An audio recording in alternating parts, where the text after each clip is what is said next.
Is Bob on the line here? He is. Yeah, I'm on the. There I'm you on. are. Okay, good. All right, we got our out of town person is with us. Well, we're all in the same town on the screen. So. Yeah, I know. Mhm. All right, I'm going to continue. Welcome. I'm Jay Kahn. Today we're having the first meeting of the Commission of Holocaust and Genocide Education. Before we get started, I will read through a checklist to ensure the meeting that we are holding is in compliance with the right to know law. As the Senate member of the Commission on Holocaust and Genocide Education, I find that due to the state of emergency declared by the governor as a result of the COVID-19 pandemic, and in accordance with the governor's emergency order number 12 pursuant to Executive Order 2020-04 and its extensions, this public body is authorized to meet electronically.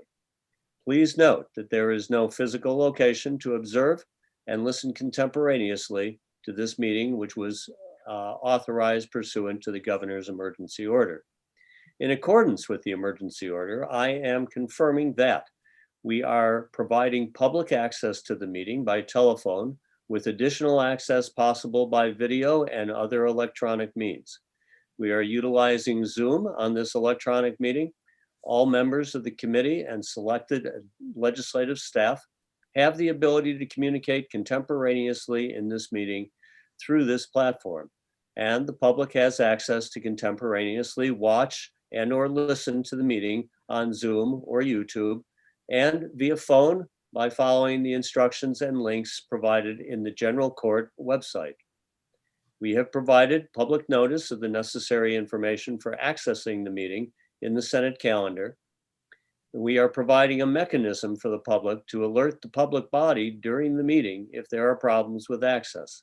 If anyone has a problem, please email the following address: remotesenate, one word, remotesenate@leg.state.nh.us.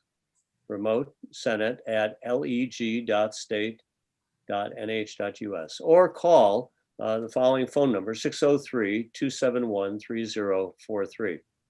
In the event the public is unable to access the meeting, will be adjourned and rescheduled. Please note that any notes taken during this meeting shall be done by, please note that any votes taken during this meeting shall be done by roll call vote. And finally, let us start the meeting by taking a roll call attendance. When each member states their presence, please also state where they are and if anyone else is in the room with you during this meeting, which is required under the right to know law. I'll begin the roll call. I am Senator Jay Kahn. I am at my home in Keene, and my wife is elsewhere in the house. Representative Wolf. Mute a minute. Thank you, Senator. Daniel Wolf. I'm in New London. In my office, I'm alone. And Representative Ellison. Representative Art Ellison, I'm in my home in Concord and I'm alone. Thank you. Ashley Harble. Hi, Ashley Harble. I'm at my classroom at Sanborn Regional High School in Kingston, New Hampshire, and I am alone. And Mr. Blake. It's actually Balke, Brian Balke. I'm the superintendent of schools in SAU 19, serving the communities of Goffstown and New Boston, and I am alone in my office. Thank you, Mr. Balke.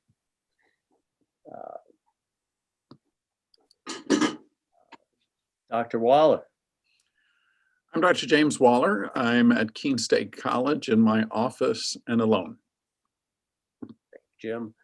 Marna Ducharme. I'm Marna Ducharme, and I am at my home in Manchester, New Hampshire, and I am alone. And Bishop Peter Labashi. Yes, Bishop Peter Labashi. I am here in my office in Manchester, and I am alone. Tom White. Hi, Tom White. I'm at Keene State College in my office, and I'm also alone.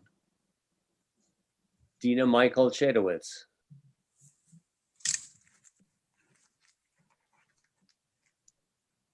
Dina, you are muted. Oh, sorry. Hi, I'm Dina Chadowitz. I'm in the dining room in my house in Windham, New Hampshire. I'm alone here. My husband's upstairs in the house. Thank you, Dina. Reverend Zachary Harmon. I'm Reverend Zachary Harmon, and I am appearing from my home in Manchester, and I am alone.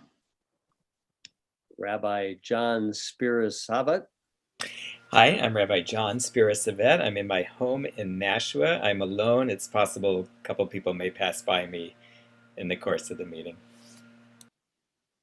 Thank you, John. Kathy Preston. Hi, I'm Kathy Preston. I'm in my office in New Hampshire in Barnstead, and I'm with Jenna, who co-wrote the bill. Yes, indeed. Introduce yourself, Jenna. Thank you, Kathy. And Robert Preston. Hi, I'm Robert Preston. I'm currently in Dover, Massachusetts, and my wife and 2 children are in another room. Good to see you, Robert. And Yves Pacifique Gakunde. Hi, I'm Yves Pacifica Gakunde. I'm in Keene in my office at the City Hall, and I'm alone. Hi, Yves. Hi, Jay. Welcome all. We probably, I think we've finished with that most formal part of the meeting, and we're released to our own devices. First order of business, but I think before maybe we get to first order of business, we could just review where we work, how we came to the to being on the commission, and just get a little bit more familiar with each other. And then we're going to get into the need to nominate a chair and a vice chair and a clerk for the continuation of this meeting. But I see to my left is Tom White. Tom, you want to begin this? Sure. So I am the Educational Outreach Coordinator for the Cohen Center for Holocaust and Genocide Studies at King State College. And Jay and I have been in long discussions about this bill and the need for this commission. Welcome, everyone. Thanks for your help, Tom, on it. I see Dina is to my right. I'm Dina Chadowitz again. I am on the board of directors of the Jewish Federation of New Hampshire and became very interested in issues involving anti-Semitism when I was a president of a local synagogue, and reached out to Senator Cohen to help on the Holocaust bill. And I'm very grateful to be here today. So thank you. Yeah, thanks for all of your work the last 6 months. Kathy Preston.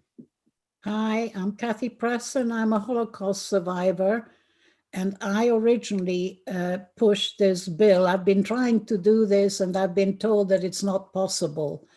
But thanks to all of you, and especially to Jay, it is possible. And the governor signed it. And I was at the signing, and he and I were totally alone because of the COVID. And it was a great, great day for me. And he gave me the pen that he signed it with, and I handed it to the Jewish Federation. They're going to frame it. And I'm very proud of this bill because I know that Massachusetts has been trying to pass a bill like this for 10 years without success. And thank you, Jay. Yeah, Kathy, thanks for all of your work. And Jenna, I know you've been at her side all the way. So Kathy, it's just been invaluable to have you in our schools and communicating back and forth during the legislative process of your experiences. Representative Ellison, good to see you. It's good to see you too.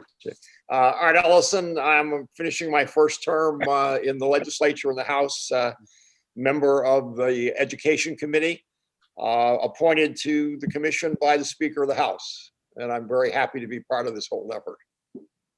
And Art, you were part of the Department of Education staff at one time, right? Yes, for about 40 years.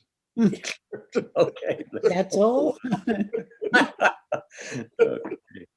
Reverend Harmon? Yeah, Zachary Harmon, and I'm here on behalf of the New Hampshire Council of Churches, filling that seat. I am also on the Reconciliation Committee for the Episcopal Diocese of New Hampshire. I'm the vicar or priest at St. Christopher's Hampstead, and we really value interfaith work. And I've also done a lot in terms of Indigenous and First Nations reconciliation. And so I'm really excited to be part of this commission. Thank you. Good perspective to have with us. Thank you. Mr. Balke? Good afternoon. I'm Brian Balke. I'm the superintendent of schools in Goffstown and also serving the town of New Boston.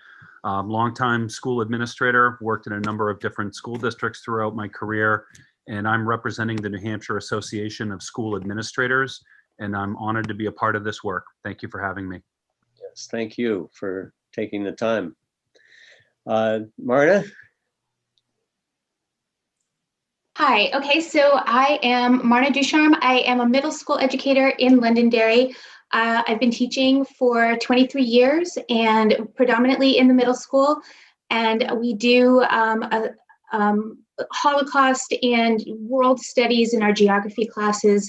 And we do try to have a focus on the humanity side rather than the horror side, I suppose, of the Holocaust, and we try to have the children understand people's stories and make it personal.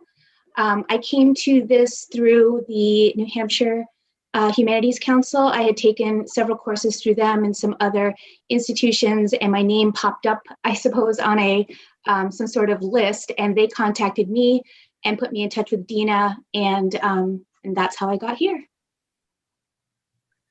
Thank you, Marta. And what grade level is it that you teach? I teach 7th grade. This year I'm doing 6 and 7, but the Holocaust studies will be in 7th. That's going to be helpful. Thank you. Yes. Eve, doctor, I see, and congratulations. Oh, thank you. I am Eve Gakunde from Rwanda. As you know, Rwanda went through a horrible genocide in 1994. So last time when I came for the hearing of the bill, I talked to Dina and I said something like, "I'll be happy to help in any ways you may need my help," and she took me for that and recommended me to join this committee. Thank you. Right. Welcome. You said thanks for volunteering, and you are a nominee of the Senate President. Thank you. And just trying to connect us back to our statutory places that we were named from and by.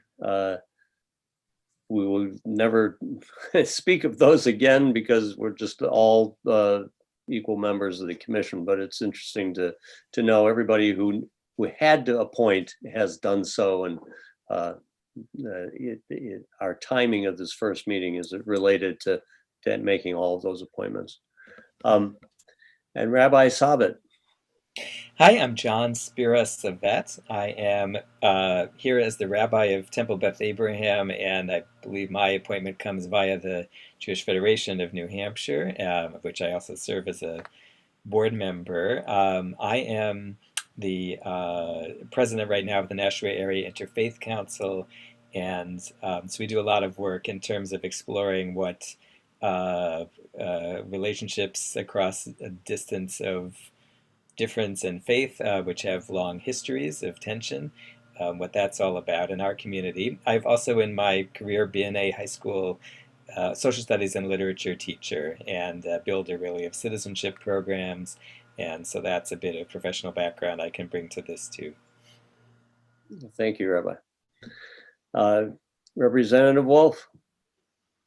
Thank you, Senator. I'm Dan Wolf. I live in the town of Newbury and represent New London and Newbury. I am an appointee of the Speaker of the House. I been on the Kearsarge School Board for 12 years and 11 of them as chairman. Don't hold me to those numbers because you forget after a long time on the board. But Kearsarge has run for many, many years, middle school Holocaust program where we have speakers, Holocaust survivors, come in and spend a day talking to all of our students. And I've been very impressed with that program and have followed it closely. And I'm interested in seeing what this commission can do forward and promote in the way of Holocaust education. Thank you, Dan.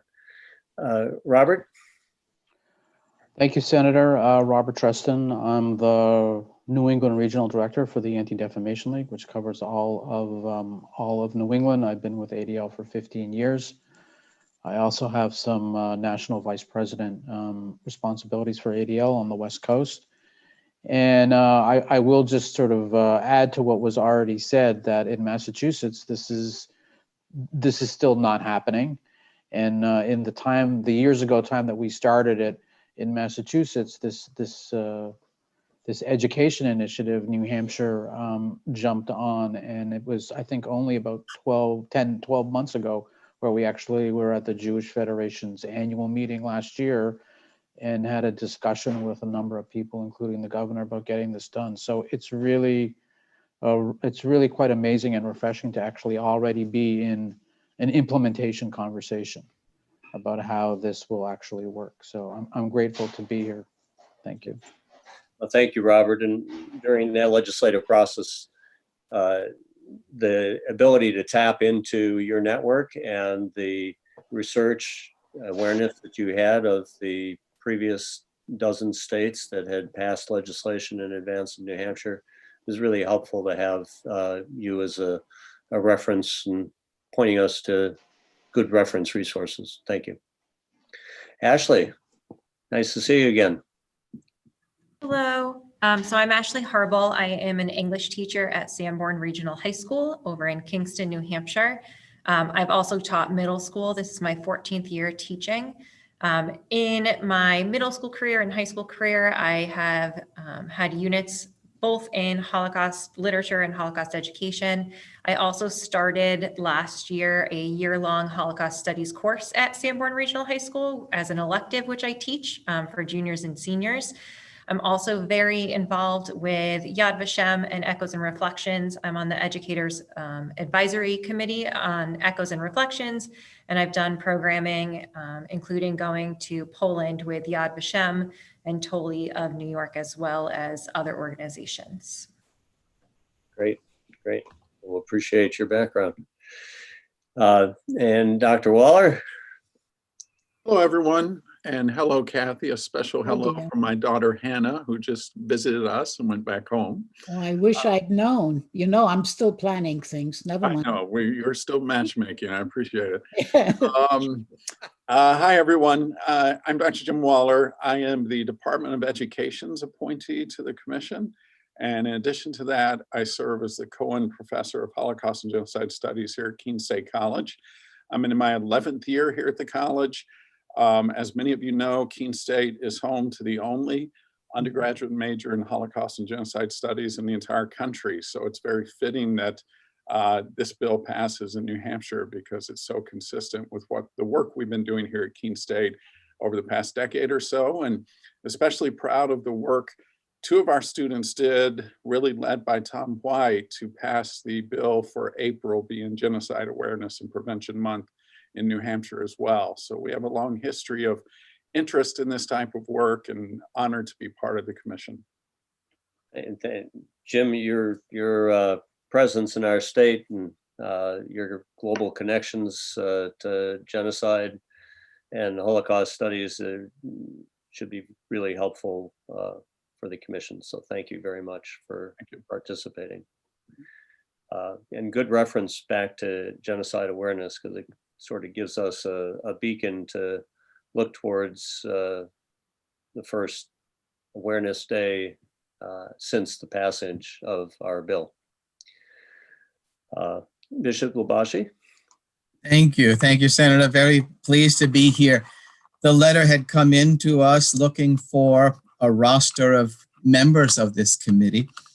And it said specifically the Bishop of Manchester or his delegate. And I said, well, I would really like very, very much to be part of this. I really do believe that as bishop, I lead a great number of people throughout the state of New Hampshire. We are very recognizable. But also, I have to tell you, I came from New York, and my mother grew up on the Lower East Side, near Orchard Street, and we still get things from Russ and Daughters. I grew up then in Queens, New York, very, very Jewish neighborhood, and spent much time in various of the synagogues and making friends with people. And as a matter of fact, as a seminarian, was invited to an evening at one of the local synagogues, and the Hadassah wanted me to convert. And I said, well, no, I'm okay where I am, but I'll be a good friend for the rest of my life, which I have tried to be. When I came here to the diocese, early on, there was a situation in Mount Vernon, you might be able to recall. There was a particular body of water that had a name that wasn't really appropriate. As time goes on, you realize how painful this can be. And I did write and ask for it to be changed. I was a proponent for some of the change.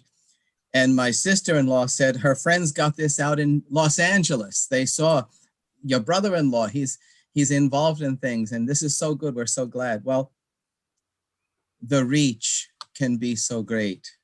The need is so great. My brother-in-law, I have a sister-in-law, both Jewish, my brother married and my sister married, and the joy of celebrating so much of life and the realization of the pains that have been experienced are very close in our family. So I do hope that I can contribute well to this commission. I'm eager for people to become aware of and to learn. Certainly when I was in high school and college, it was at a very good time when this topic was very strong, and I'm grateful for my professors who helped me along in this way. So thank you. I'm happy to be with you.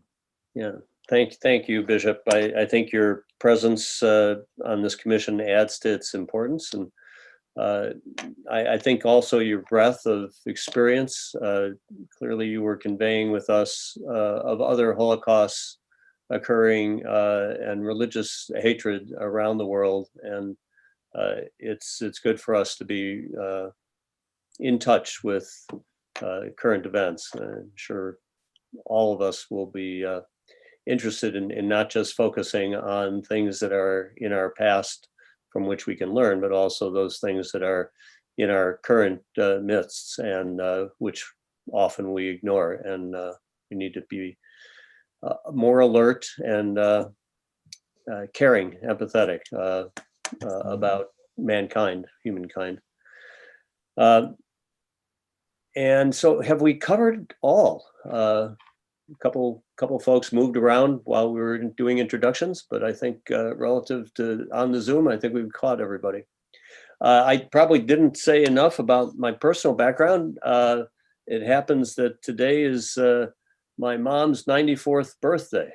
For those who've met my mom, Holocaust survivor, German born in Cologne, Germany, emigrated from Germany during the Second World War, prior to the US engagement in the war. Yeah, we've I'm a first generation American and experienced many of those kind of growing up, wondering about my place in relationship to that which my parents experienced, my ancestors experienced, and my new experiences for my family anyhow in this country. But also recognizing that our country is in a sensitive place right now, and that some of the hatreds and discriminations that are experienced recall us to other experiences that my mom had that I said would never happen in this country. And lo and behold, I've lived long enough that I've seen what she feared. That is our mission, I think, is to address those issues of hatred and bigotry and discrimination head on, so that we avoid some of the awful persecutions and prejudices that have existed between people over long histories of time, but persist today. So with that, I'm the last one to speak there. And we can move to the next agenda, which is we need to elect a chair of the commission. And I would open the floor for nominations. I would like to nominate Jay Cohen. I think you're instrumental in having passed this and the fact that we're here. And I think you really need to do this. I don't know if you want to, but we would like you to. And I'd like to second the motion. Okay.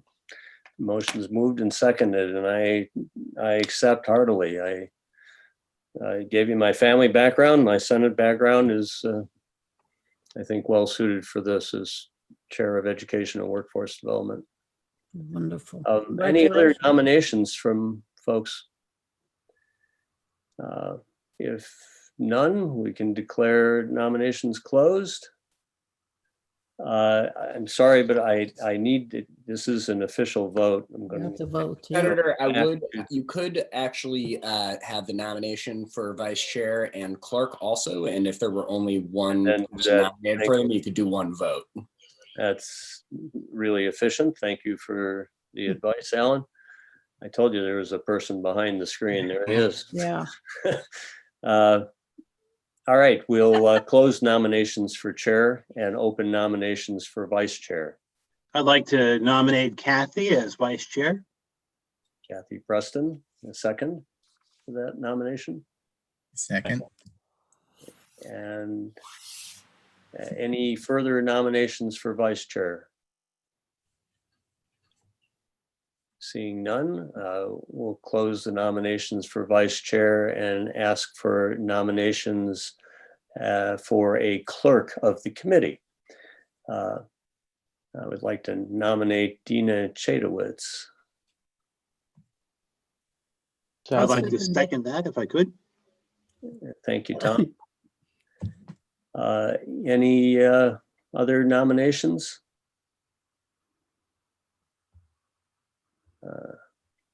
Seeing none, we'll close those nominations. We have officers to now be chosen by the membership. Chairman would be Senator Jay Cohen, Vice Chair Kathy Preston, the clerk Dina Michael Chadowitz, and I'll begin by calling the roll. Representative Wolf. Yes. Representative Ellison. Yes.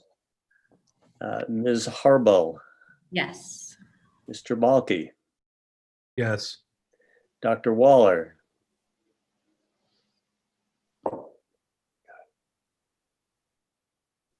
Jim, we can't hear you. I'm sorry. Yes. Ms. Descharmes. Yes.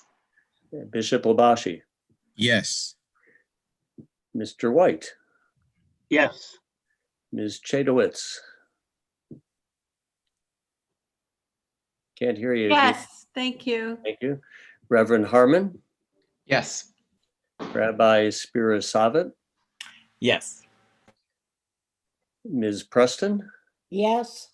Mr. Trustin. Yes. And Mr. Gakunde. Yes. I'm sorry, Doctor. I'll get used to that. Yes. Thank you. We have a unanimous vote cast and we can continue on. Thank you very much. I appreciate serving this role. I can say that There are some advantages of having a Senate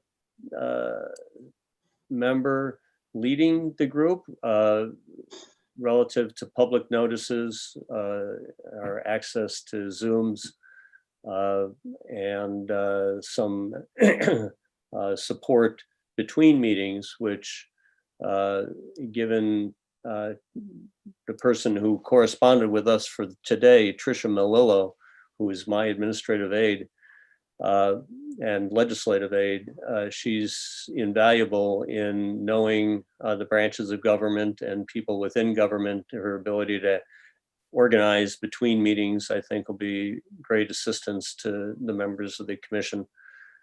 So I encourage all of you to, if you need information, guidance to information, Tricia is a good resource for all of us.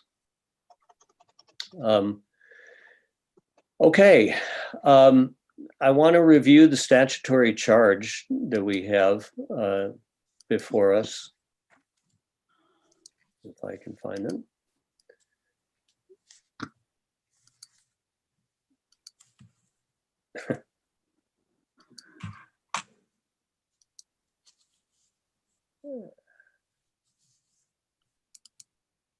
While he's looking,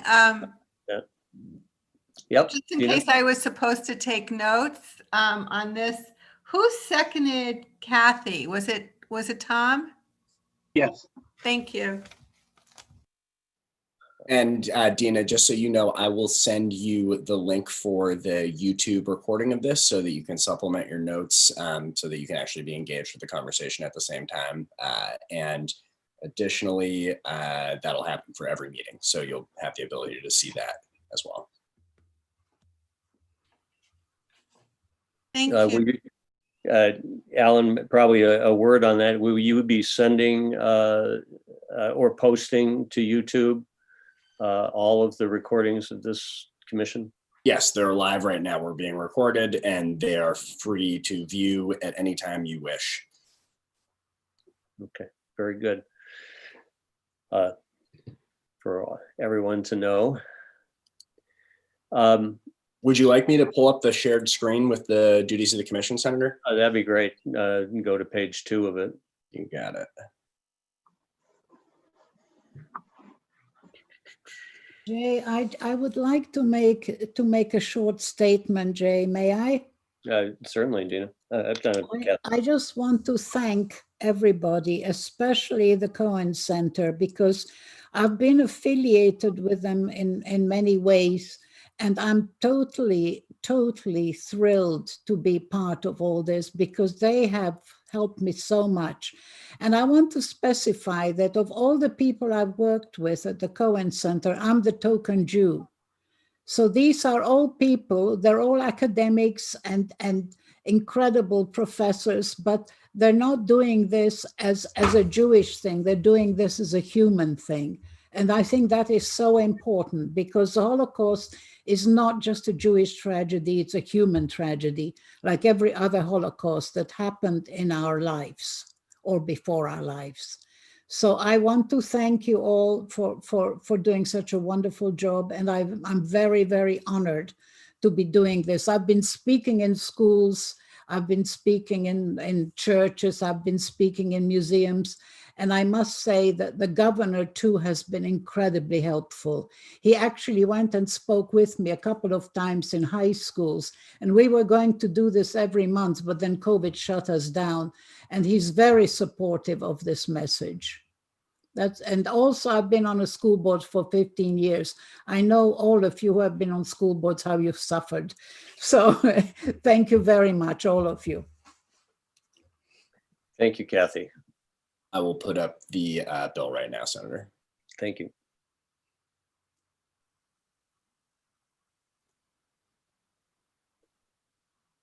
Yeah, Can everybody see that? Yes. Great. And the place for us to focus is in section 3. Thank you, Alan. And as we go through this, it's not the words don't take long. It's the thought process for each of you to think as we try to efficiently make progress on each of these steps. Once we've reviewed this, I'd like to come back and just maybe identify if there's one of these topics that you feel closest to, that you think that if you were to invest some hours on behalf of the commission in preparing for future agenda topics, which of these various roles of the committee do you think that you'd most like to make your contribution? So just beginning at the top of 3A, one of the things that is an outcome of this group is to identify district policies on Holocaust and genocide education. Certainly our teachers who are with us and Superintendent Balke, it'll be interesting to see through your networks what you're able to obtain from our New Hampshire school districts and Mr. Preston. Perhaps if the ADL has some points of reference on this, that would be helpful as well. And Tom, maybe you've seen some of these things too in the schools that you've worked with. Senator? Yes. I would be happy to help with this particular area of the statute. The process that school districts go through to develop policies is one that I'm obviously very familiar with, and work very closely with the New Hampshire School Boards Association, who provides counsel to the majority of New Hampshire school districts in the development of policy. So I would be happy to assist in this endeavor. Yeah. Hey, can I just ask who's speaking? I can't see. Yeah. Well, why don't I'm going to recommend that we come back to each of these topics so that we can see each other. Okay, Dina? We'll come back and then we'll recognize Mr. Balke again for that topic. All right, second duty of the committee is to work with the State Board of Education on rules for Holocaust and genocide education requirements. Most of the, we've got statutory authorization that's part of the bill, but the Board of Education will need to go through a rule-making process, and it's good to have Representative Ellison on this committee because he's been through rulemaking, no doubt, and is familiar with the Board of Education rules, which are pages and pages of materials for every requirement that there is for our schools. So anyhow, we'll come back and talk a little bit more about that process and how we can tee that up. I've been in touch with the Board of Education. I've gotten Commissioner Edelbluth's recommendation of a person to work with us in a subsequent meeting.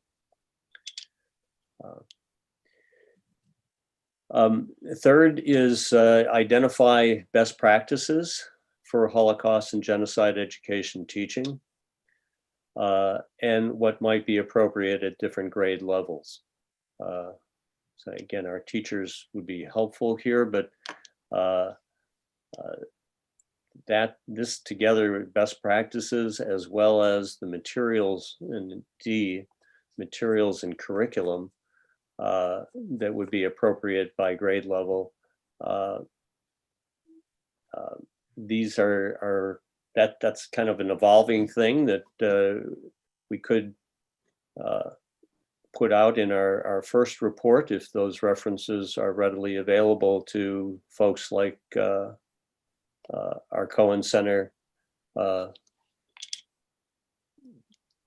with Tom White or Dr. Waller or Mr. Trustin from the ADL, who all are in the business of putting together teaching materials. in-service education opportunities. I know Tom White's got something that we might be able to share later of the various in-service education that is available for in New Hampshire. What do you mean by in service? What does it mean? So this would be for current teachers as opposed to teacher Oh, preparation. people who are actual teachers. Yeah, okay. Yep. And then finally, this promotion, which it was good when Dr. Waller mentioned the Genocide Awareness Month of April, that perhaps the commission will want to have a couple of folks give some attention to what's been done in the past and what might be done in this April to call attention to Holocaust and genocide studies and awareness during that period. The statute, if I think I recall this, it's where the designation of the month is specified elsewhere in the bill. It says that this is not just a school activity, but shall be noted in municipalities and towns throughout New Hampshire. Yeah, the promotion is broader than just in our schools.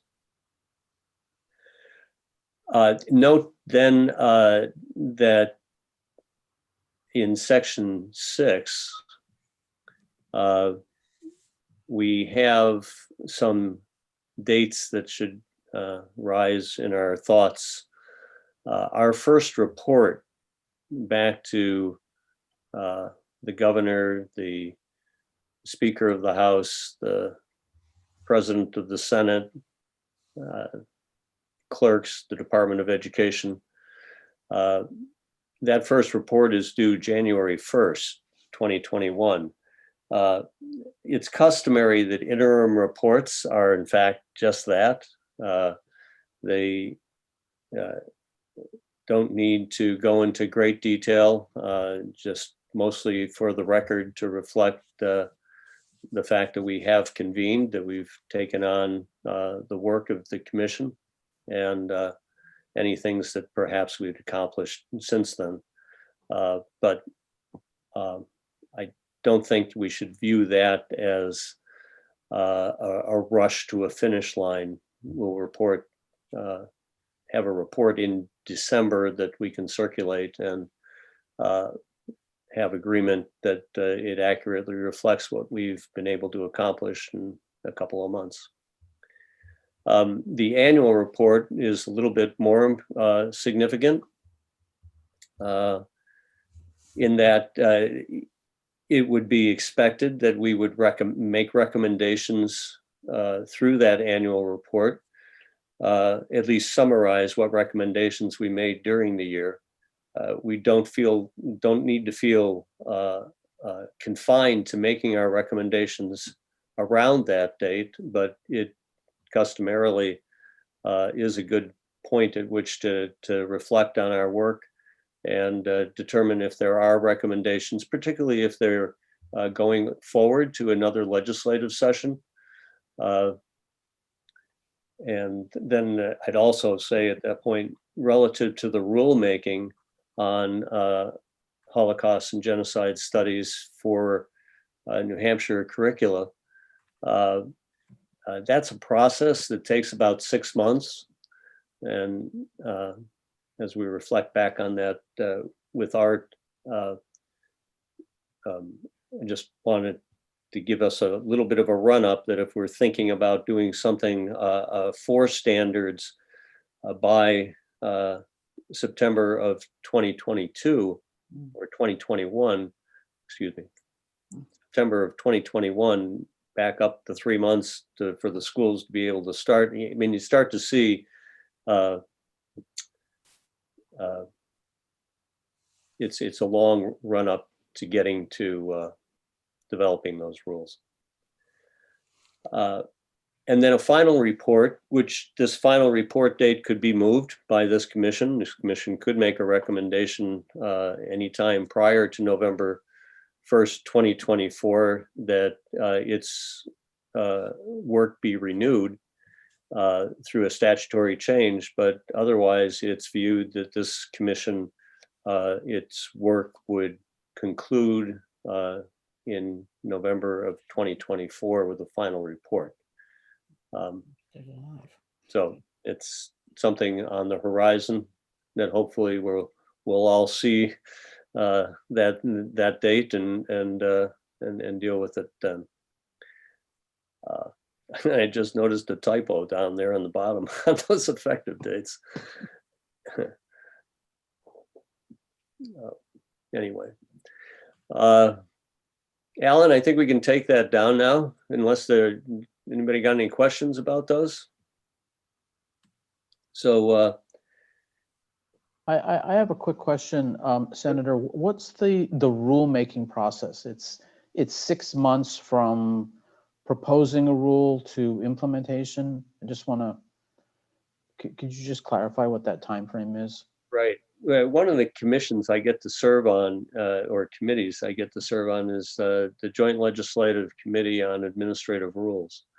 Every department that's delegated legislation generally has rulemaking that it needs to come forward with, whereby it codifies the process that others need to follow in adherence. In this case, we've established a curriculum requirement for schools. So how will schools meet that curriculum requirement? What kind of materials and things would they accomplish?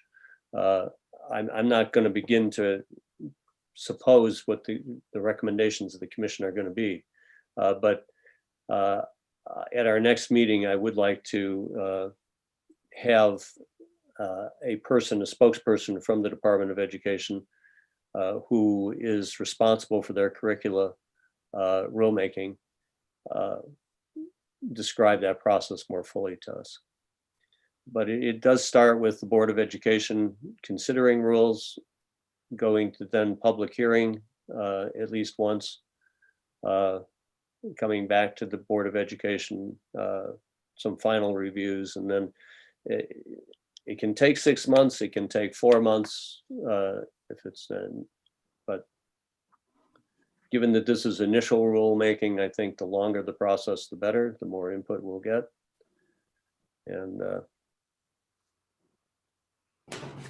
yeah. Dina? Yeah, so the teachers won't have the guidance from the commission for a while, but the statute itself has gone into effect, is correct? So, okay, that's what I thought.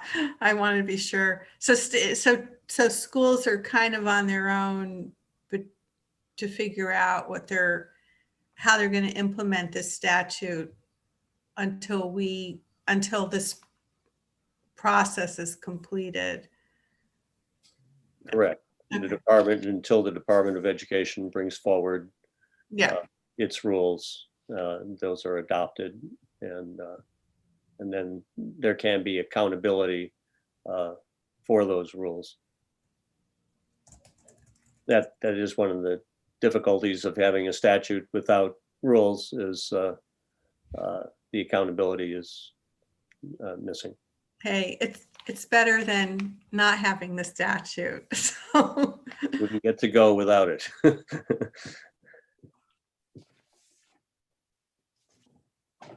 I think that pretty well. Representative Ellison, you still with us? Yeah, I see you. Yeah.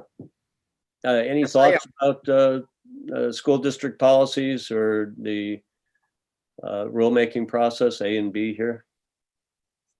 Well, no, I'm happy to sort of take that on, knowing full well you know much better than I do, Jay, what we have to deal with that. But no, I'm more than happy to deal with that at the state level with the state board and kind of, make that process move along as much as possible.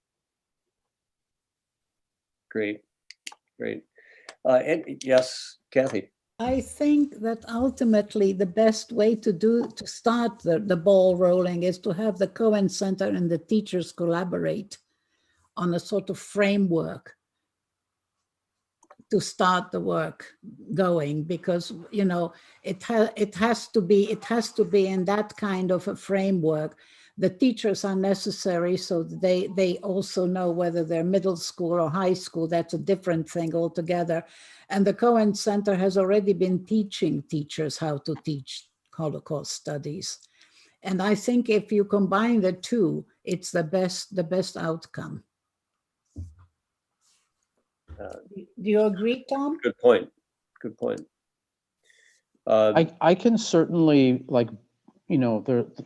New Hampshire's so well represented here, but I have sort of a spectrum of across the country, and can certainly bring to this group some of the policies and best practices that are being used in other states. Wonderful. Just for comparison, as we kind of develop, this is an opportunity to develop the best practice. Yes. And so we need to sort of take a look at the landscape, and I'm happy to sort of work at least on A and C to gather those and bring them to the commission. And one of the only problems that I came across, during the time we were trying to pass this, some of the schools said, well, we don't have the time to do this. How much do we need? How long a course do you want? And I think we have to give the schools a sort of smorgasbord of a menu of they can pick and choose what they can achieve within their own curriculum, because not every school is the same, and some schools can do more and some can't. So I think we should give them different levels of curriculum. It's just a thought. Excuse me, Senator? Yes. Representative Wolf. Yes. Can I ask a question on the process? Yeah, please. This bill, as I see it, requires the State Board of Education to establish rulemaking that will be directed at the various school districts throughout the state. Until that happens, what is the requirement for the local school districts to do anything such as Preston said, or can they say, we can't fit it in the schedule, we don't have the money, et cetera, et cetera. So I'm wondering what happens until the state board puts it in a statute or in the rule. Well, I think I'm going to be vague on that and probably punt to when I'm trying to remember Nathaniel's last name, who's I've been in correspondence with from the Department of Education, but his rulemaking experience there, I think, is going to be really helpful for us to understand the answer to that question. Clearly, it's a part of standards today, but without rules, it's hard to hold people accountable. Okay. Yeah, can I just put it out there that I know the New Hampshire Institute for Civics Education is hoping to do a 5-part educational program for teachers on this, like in the spring.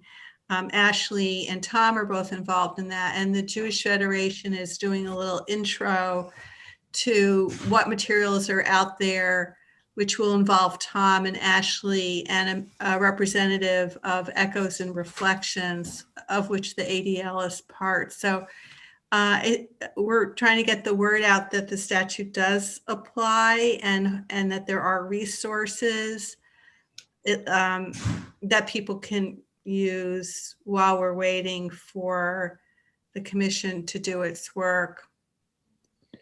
Dina, would you be able to just fill in? I noticed that November 8th, there's a workshop that might be valuable to Yeah. the members of this commission.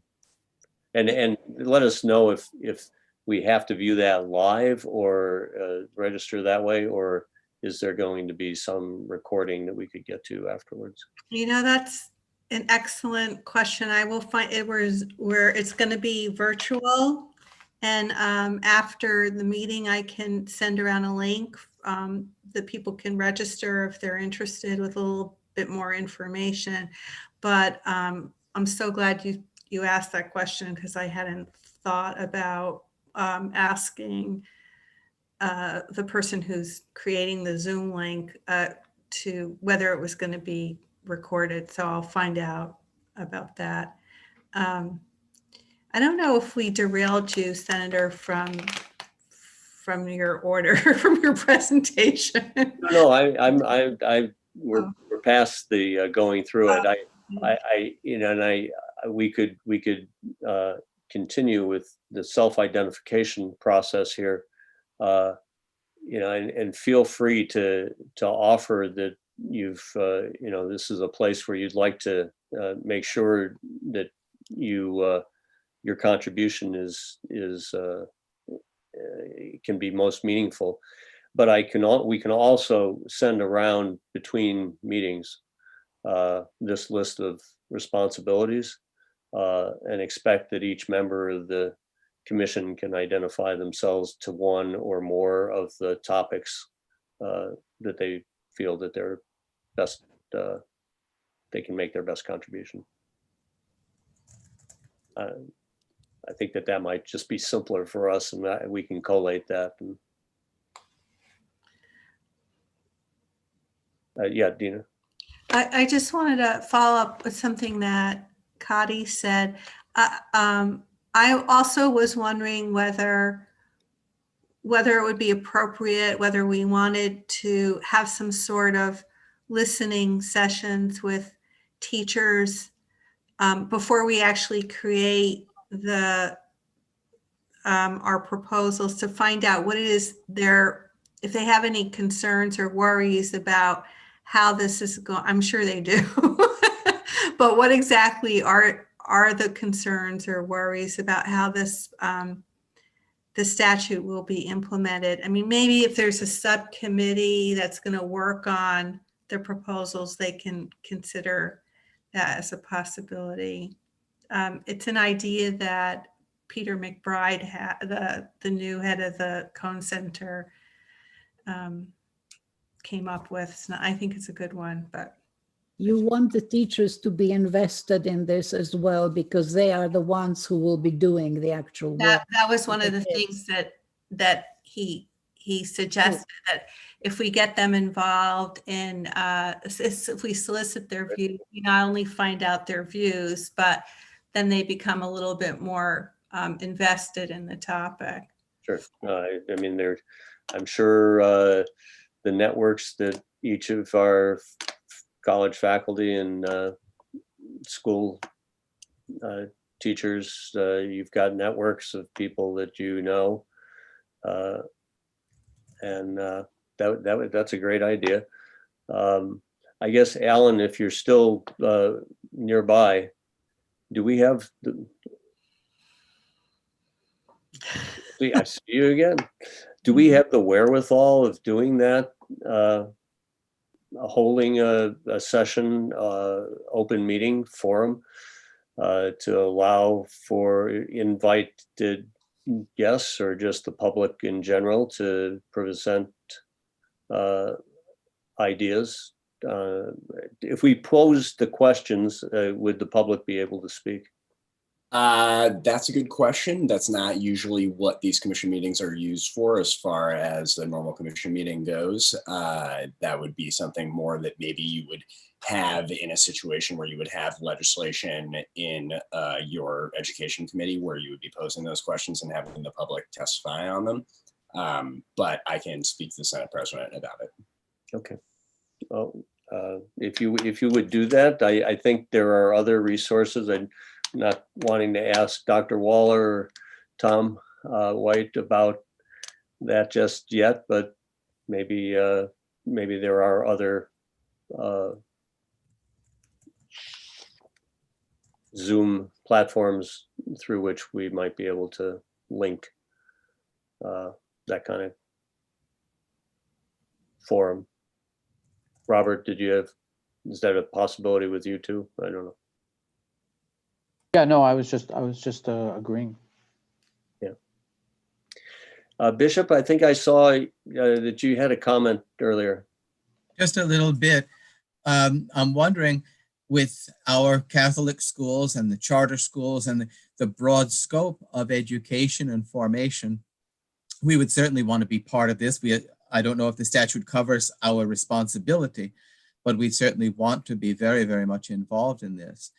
And I can also think that our religious education programs, our young people are certainly involved in the public schools. And when they gather together for religious education, we're just looking at some of our curriculum now. I think this would be a very opportune time to speak about what's going on presently in the world, not just in our own area, but throughout the world, with intolerance, bigotry, the dreadful situations of inability to listen, to work together, or to put up with something different than ourselves. So I'm just wondering the broadness of the statute and certainly our desire to be a great part of this. I think it's very important. It's very important for all the different religions to join us as well, because if we just make it just a Jewish Holocaust, you lose a lot of the people, because the kids will think, well, I'm not Jewish, so I'm not really interested. But if you show them that genocide can happen somewhere else, that we're all in danger of that if we give in to hatred. And basically, this would be an all-encompassing anti-hatred teaching. Do you agree? That's excellent. Yes. Mm-hmm. I agree. So just as before we get to curriculum materials and in-service education, is there a topic? I think I want to ask Sarah or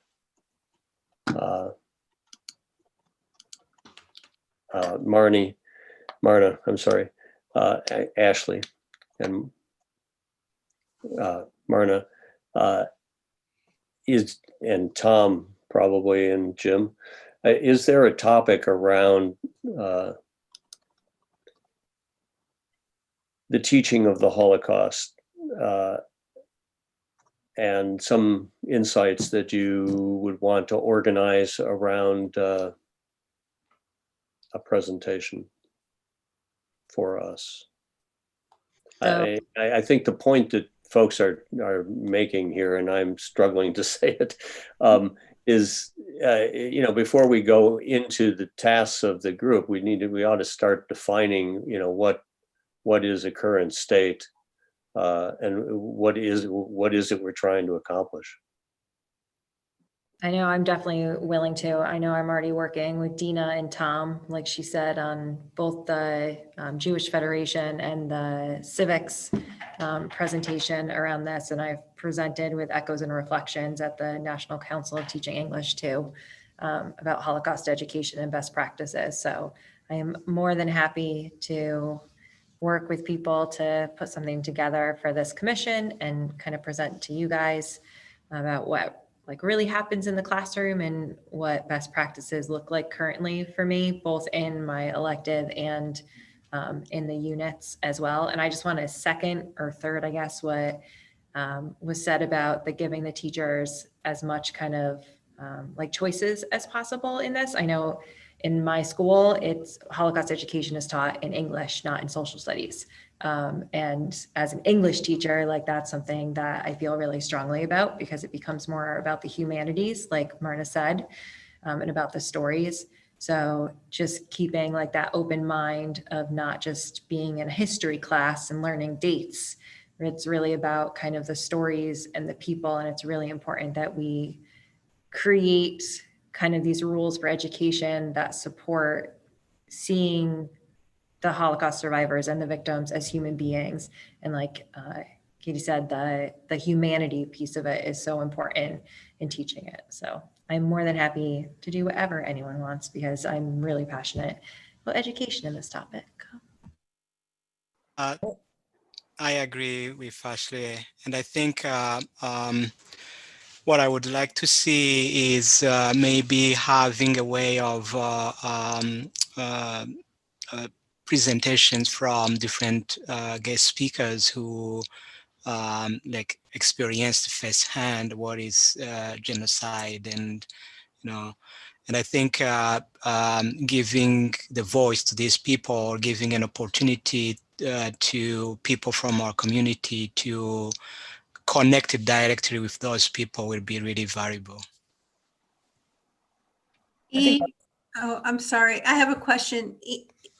Yes, Do Dina. you mean the presentations to us or to schools? Both. I think even if us, we could use a little bit of education.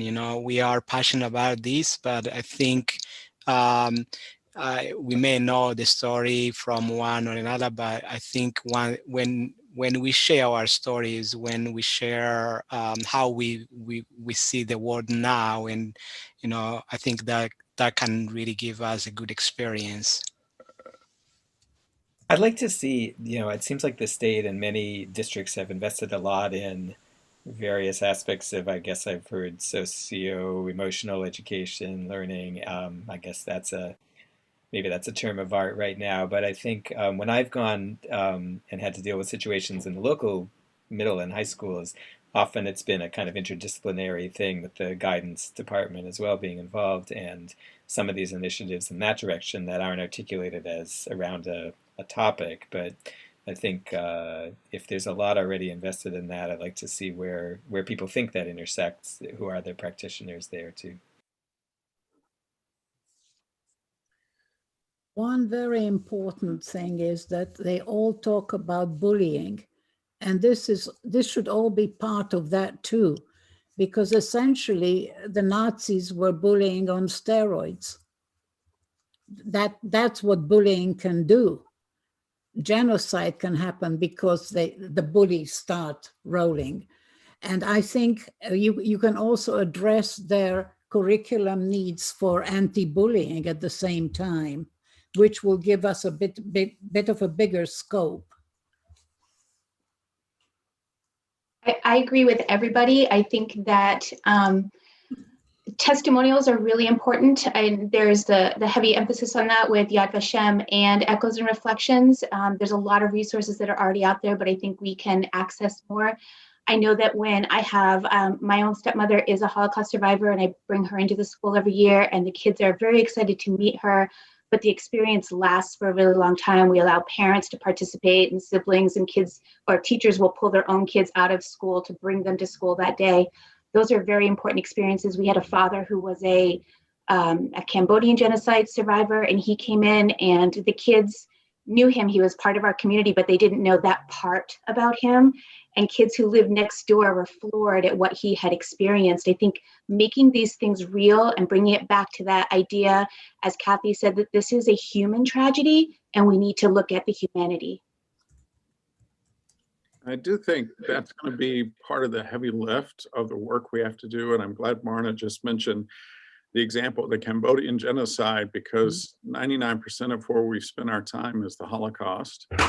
In this discussion so far, it's what our teachers who are teaching know and teach. But the other part of this bill is the genocide piece. And it's going to be the issue of how are we educating people about Cambodia, Bosnia and Herzegovina, Rwanda, what's included, what's not included, how do we deal with issues in the current world, whether it be Burma, China, South Sudan, whatever it is, that the bill has by design gone to end genocide education as part of it.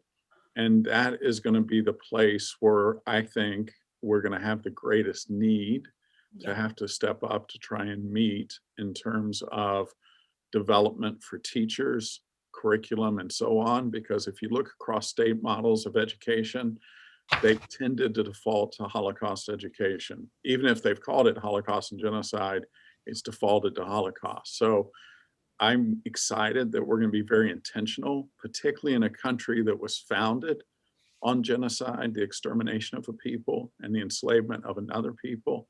We have to be very intentional about keeping that focus more broad than it often is. Senator, this is Art Ellison. I think I really support the idea of our looking at best practices across the country. I would make a point, though, that I think we have to get a pretty good handle on what's happening in classrooms in New Hampshire. And I'm not quite sure how to do that, but we have some section of our educational system which tends to say, if it happens in New Hampshire, then it's probably better than if it happens in Nevada. So I just think we really need to know what's going on in the classrooms, and that some of you are doing that, but I would like to have sort of a pretty good idea of what's happening already in elementary, middle, and high schools in the state. Yeah, so I have to interject because I was just going to say the same thing. I think that might be really important, because while we have representatives on this commission who have made it their mission to voluntarily teach these topics in schools, there are other schools, as we know from our work on the legislative process, that don't teach either the Holocaust or genocides during junior high and high school, and that people can graduate without learning a stitch about any of this stuff. So those communities are going to be hard pressed to incorporate this material into their curriculum, and they're the people that we really need to, I guess, persuade that it's not only their statutory duty, but to teach the information, but to embrace it. So I agree. It would be great if we have the resources, if we can, to find out what's going on around the state. Is there any way we can get a list of all the schools and send a questionnaire out? The DOE has an Excel spreadsheet of all the SAUs, but not all the schools. It's like, well, actually, I should let the representative speak on that. There's like over 80 SAUs, so there's got to be hundreds of schools. Yes, but each SAU would be able to give us the information. I don't know. Hold it. Let's see if Mr. Balke can give us some insights. Yeah, Sure. ground us here. Sure, happy to. Thank you. I would like to echo the words of James Waller in terms of the scope of this work. I do think it's important to consider the full scope that he spoke of. So one thing that I could certainly do to help the commission is I'm very connected with all the superintendents in the state. So really the best way to find out what is the current state of the state, what is happening at each local SAU level, and each SAU then is comprised of individual school districts. Some are single district SAUs, some have multiple towns.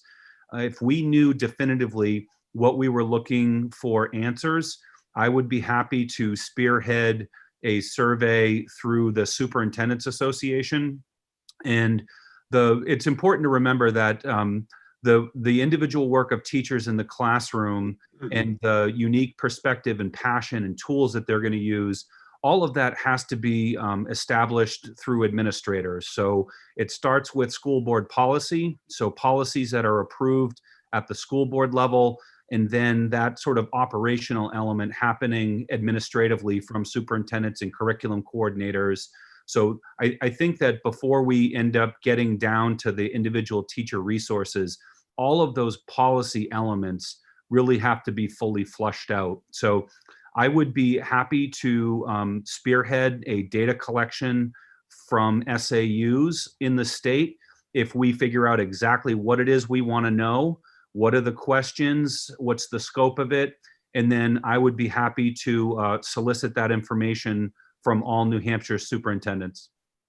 No, that's I great. think And that's from is that from the New Hampshire School Administrators Association? Yes. Yeah, okay, good. I I'm sorry, who was jumping in? Yeah, Reverend Harmon. I was thinking I'm sorry, go ahead, Zach. Thank you. Well, I wanted to affirm so much of what's been said. I think, obviously, if we're trying to do this without connecting with education and hearing what's going to work, we're kind of setting ourselves up for trouble.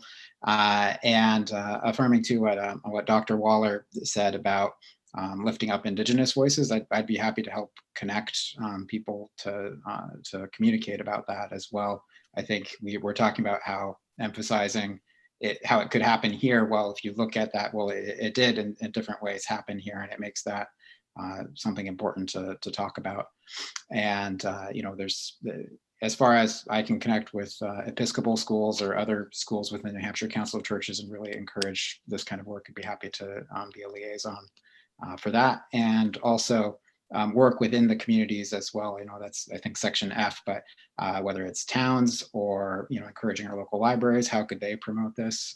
And houses of worship, what are ways that we could encourage that kind of work to happen there as well? So just excited about this work. I want to offer that. That's great. I was going to mention, did you want to say? Yeah, I was just going to say about Brian's point about the data collection is I think that's a great beginning for us, because not only will it collect data, but there'll be some gaps in it, and that's going to be true regardless, but it's an introduction to the statutory requirement. So the survey serves that dual purpose of collecting data and also letting people know what the statutory requirement is, so that it sows the seeds then for the next steps of engagement we have with them. So I think that would be very valuable for us to do. Yeah. And I'd just like to add, from the perspective of the Cohen Center, we've been doing outreach for about 20 years and have a fairly extensive network of teachers that we work with and that are trained. We have a residential international institute every other summer. So I already have a list of teachers we work with and school districts we work with. I can maybe supply that to you, Brian, or however we decide procedurally this should all work. I would like to emphasize too that Holocaust education is, there are enough curricular models, there are enough experience in how to train teachers out there that will not be that difficult to pull together. But to echo what's been said, what's going to be more difficult is to find platforms for genocide education, and more broadly, how to relate that to issues at hand. So that will be much more of a challenge, I think, given the plethora of things we already have for Holocaust education. Yeah, and I think what we notice,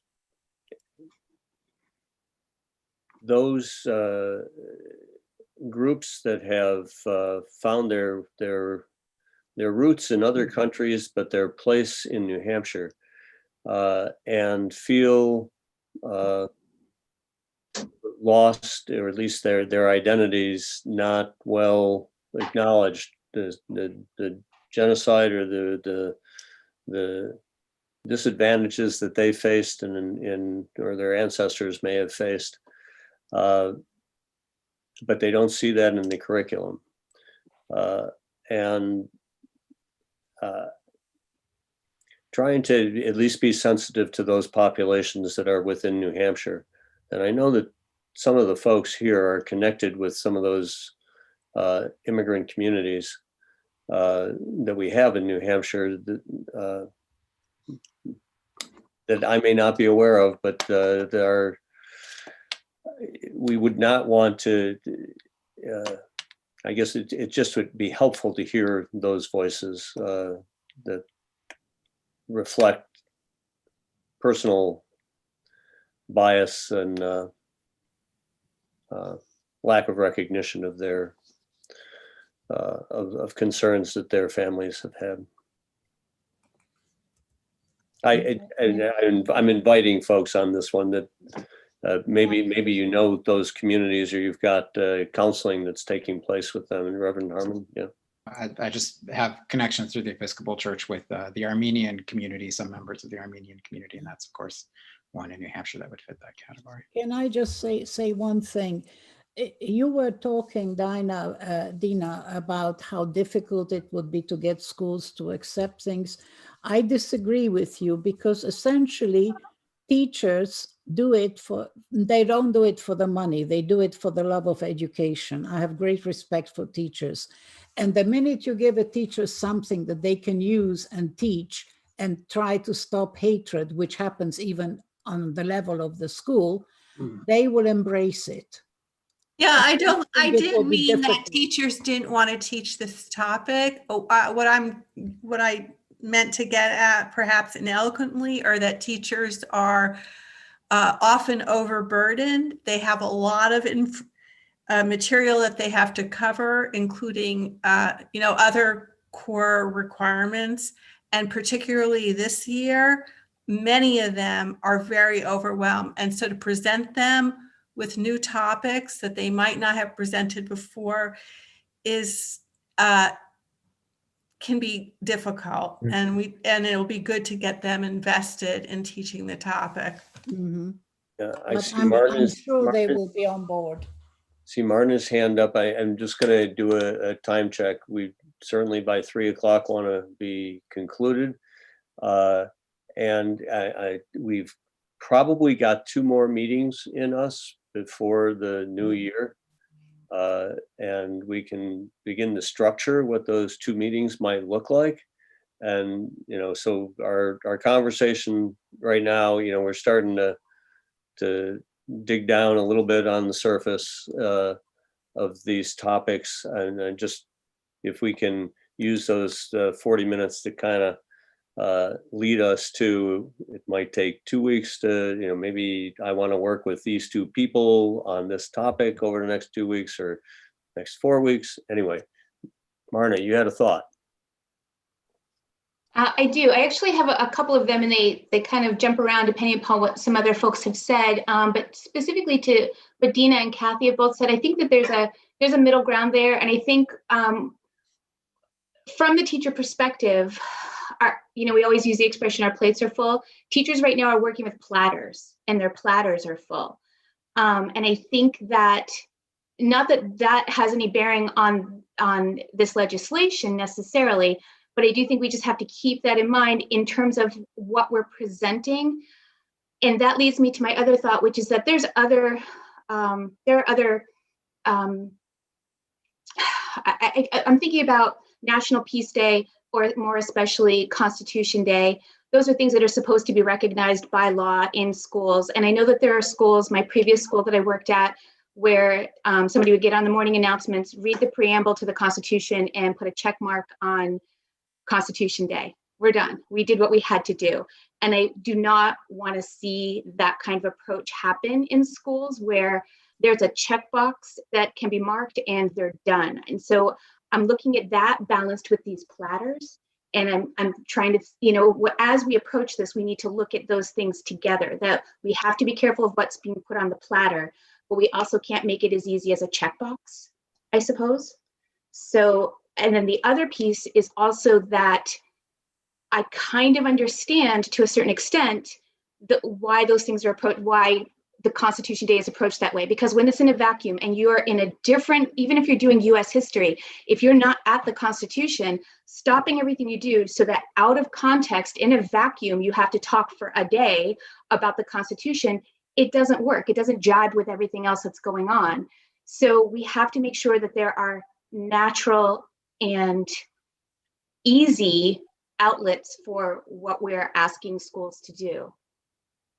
So it will be indeed rare, right, for schools to be able to have an entire course on Holocaust genocide education. There are a few.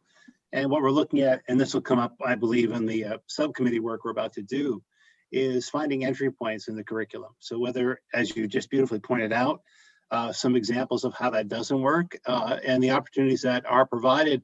All the topics that we're talking about are all relevant to all the curriculum that already exists. You're talking about, for example, U.S. history. There's no way you can avoid U.S. immigration policy leading into the Second World War that will feed much of what happens for the Nazis, or U.S. racial policies that influenced early Nazi racial policies.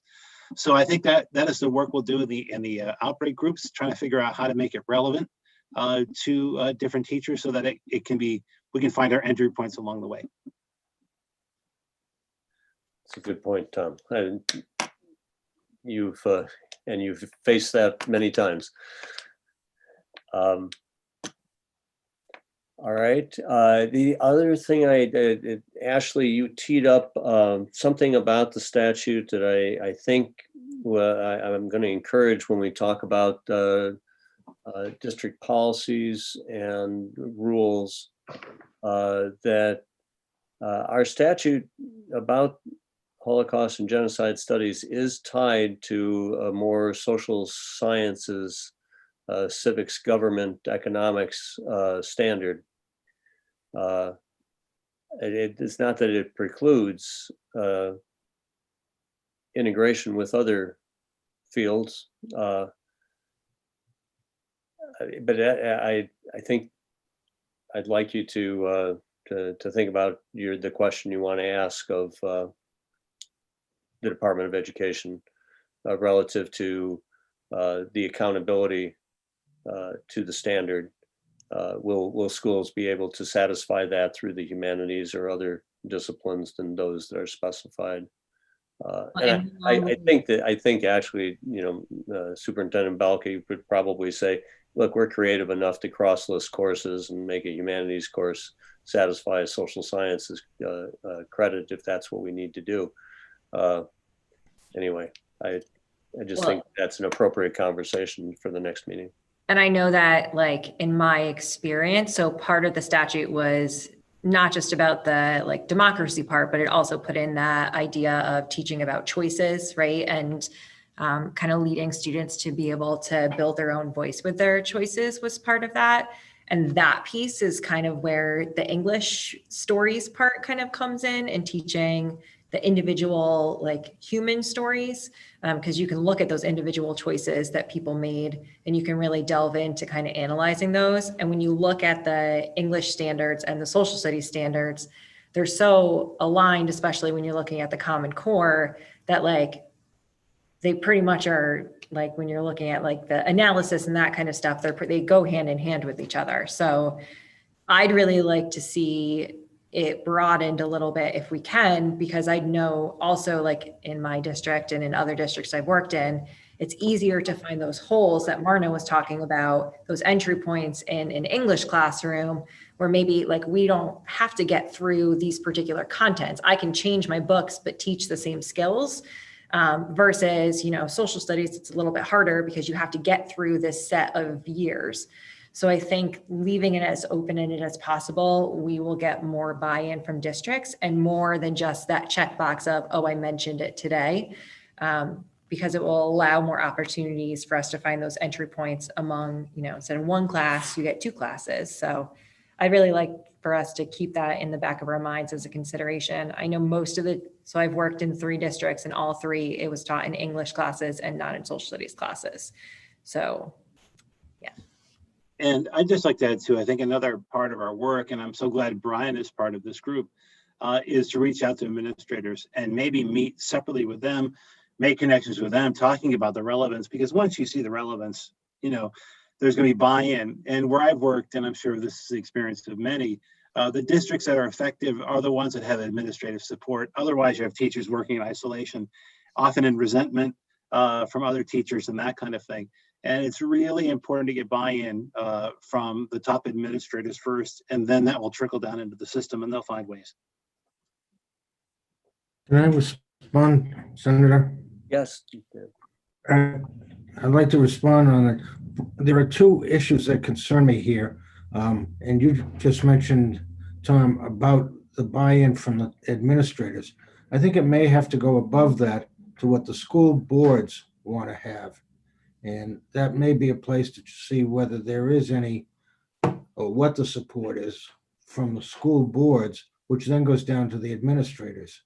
Because I'm very concerned that there are districts that aren't doing any teaching of this, or if they are doing it, it's very, very minimal. And I'm hoping that Brian can come back with all, was it 82, Senator, SAUs now? I don't know, 100. But I would like to to find out whether any of this is being taught in every district or not. And I would be willing to talk to the School Boards Association to see if they have any policy on it. But I think you're right, Tom, that it has to start at the top and work its way down.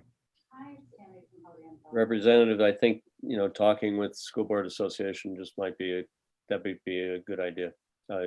We can come back and summarize, minutes of the meeting, just some assignments, or just between now and next meeting. I'm curious, other voices to hear. Eve, I'm wondering your thoughts about our conversation, where your thoughts are fitting into the charge for the committee. I think we are on the right path, and I agree that we have to see what the school's needs are, and see the way we can get them more involved. As they said, the more they get involved, the more they are going to follow through and be more engaged. I think I have a good network here in New Hampshire of like people from Rwanda, people from Cambodia, and I think we have to tap into those resources and have them share their stories and how the experience when the genocide or the war was going on in their countries, and how they see the world today, the times we are in. Because, for example, myself, every time I read news, I see some similarities with Rwanda before genocide. So I think it will really be good to give a voice to those people. Nicely said. I'm curious of the private schools. Is this, Bishop, you probably within your educational sphere of schools across the state, is the approach to genocide, or the awareness of the conditions leading to genocide, is the likelihood of teaching this in a school as isolated as the teacher who is aware of and can wrap it into the curriculum, or is it something that's a little bit more formally approached? Thank you, Jay. We have a number of avenues by which this is available to our schools. For example, we have the Association Catholic Relief Services. They are involved throughout the world dealing with emergency needs, necessary involvement when there is critical unrest in an area. And so it is that through Catholic Relief Services, we are constantly having input from them, for example, fund drives, awareness, magazines that are put into the hands of our readers, and that would be teachers and young people. The Catholic Near East Welfare Association is another very important group, and presently they have been speaking very much about the Armenian situation. They can be for us very, very timely conduits for what is happening not only in the world, but in our own area. We also have the Campaign for Human Development just here in the United States. It's particular to the United States, but it is eager to assist people to rebuild lives that have been lost in upheaval through poverty or through the refugee situation. I would say that because we have all of these conduits through our religious group and through our standing situations of charitable work, those things are constantly coming through our schools. The teaching of religion has become very, very sensitive to the issues of social justice, the issues of serious need. So we have been very fortunate in being exposed to this, as was said before, contextually. It doesn't necessarily come out as a particular teaching, but there would be a thread, and our ethos makes it possible. Now, putting that into action on the level of the student and the interaction in the community is a very, very important piece of this education. Enabling the student to engage with his or her neighbors, to engage with other communities in the neighborhood, that there would be this reciprocal dialogue now and an engagement not only to assist, but also to further learn. I think it was very important to hear those stories, the actual stories of people. We have a church down here in Manchester, St. Anne, St. Augustine, that is made up of a number of communities. The Vietnamese have Mass on Sunday evening. The Sudanese and the African community have Mass once a month, but then they also come to the English-speaking Masses. The Latino community. Many of these people have stories that they have shared just over social times. It's amazing to see those who bear the scars of the unrest in their country, the physical scars. Very, very shocking to see, as well as the emotional scars. But they come together in a faith community, a support community, and being recognized in this particular church as this is home, this is where we can meet and do meet. And I have to say that our predecessors who were there were extraordinarily gifted in helping an interfaith community or an international community come into a home of welcome. So yeah, these are things that we rely on, have relied on, and could possibly be a valuable asset for others to make use of. Yeah, Superintendent. I just wanted to let everyone know that this may be a fortuitous time, actually. The New Hampshire Department of Education has been working on new social studies standards for quite some time, and they have yet to be released.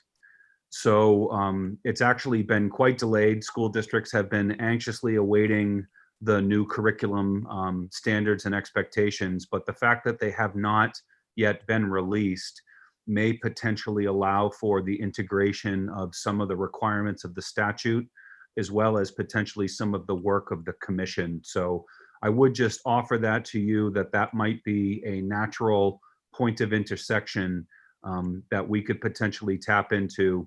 And I would be happy to either reach out to the department, or certainly Arthur would have many contacts at the department who could give a status update on this as well. Yeah.